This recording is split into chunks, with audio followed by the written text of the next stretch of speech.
merry young Prince Philip. He lived in a neighboring kingdom. To celebrate Aurora's birth, the king held a great feast at the castle.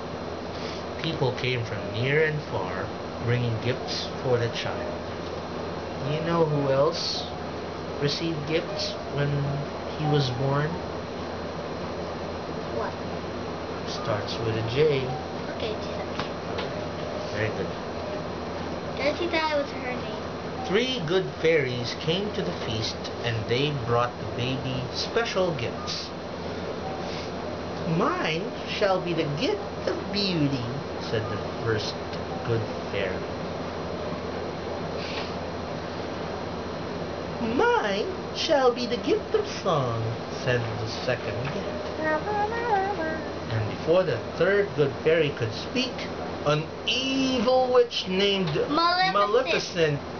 What kind of a name is that? I don't know. Maleficent appeared.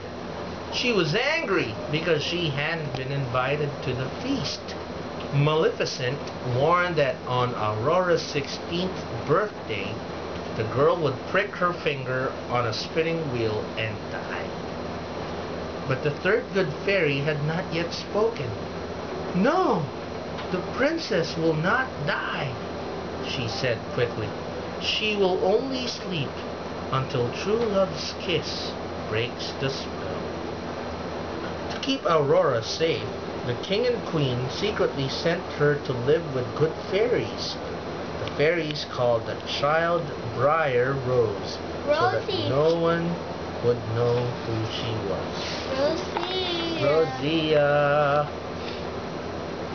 On the day of Briar Rose's 16th birthday, the fairies sent her off to pick berries in the woods. They began preparing for her birthday party. The fairies had put away their magic for fear that they would be discovered by Maleficent. But after struggling with a lopsided cake and a dress that just didn't look right, they retrieved their magic wands and set about making everything perfect for Briar Rose. Rosie. Meanwhile, beautiful Briar Rose wandered through the woods and her animal friends. Suddenly, a handsome young man appeared. Briar Rose did not know it was Prince Philip. Later that day, when the birthday celebration was over, it was time for the princess to return to the castle. She was going to live with her parents once again. That night, the evil fairy Maleficent appeared at the castle and lured Aurora away to a lonely tower. There she tricked the princess into touching a spinning wheel. Aurora pricked her finger and fell into a deep sleep. You know who is Maleficent there? Where? The light. What? Wait, we haven't read the last paragraph yet. To save the king and queen from terrible heartache, the good fairies put everyone in the castle to sleep. Aha! Meanwhile, Maleficent wanted to keep Prince Philip away from Aurora, so she locked the prince in a dungeon. That's so Aha! bad. Philip was not a prisoner for long. The good fairies brought him a magic shield and sword. Soon he was on his way to rescue the princess. To keep Prince Philip from entering the castle, Maleficent surrounded it with thick branches full of thorns.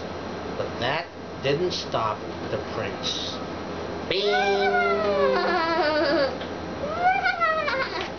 Ah! Maleficent. As the prince came closer to the castle, Maleficent turned herself into an angry dragon. It was a terrible fight, but Philip used his magic shield and sword and finally defeated the dragon. Prince Philip raced to the tower and found the sleeping beauty.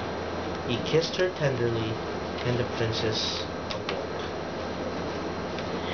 At the same moment, everyone in the castle awoke, and the king and queen were overjoyed to see their daughter again. Soon it was announced that Princess Aurora and Prince Philip would marry. Everyone in the kingdom rejoiced, for they knew that Aurora and her prince would live happily ever before. Happily ever never. Happily ever After. after. The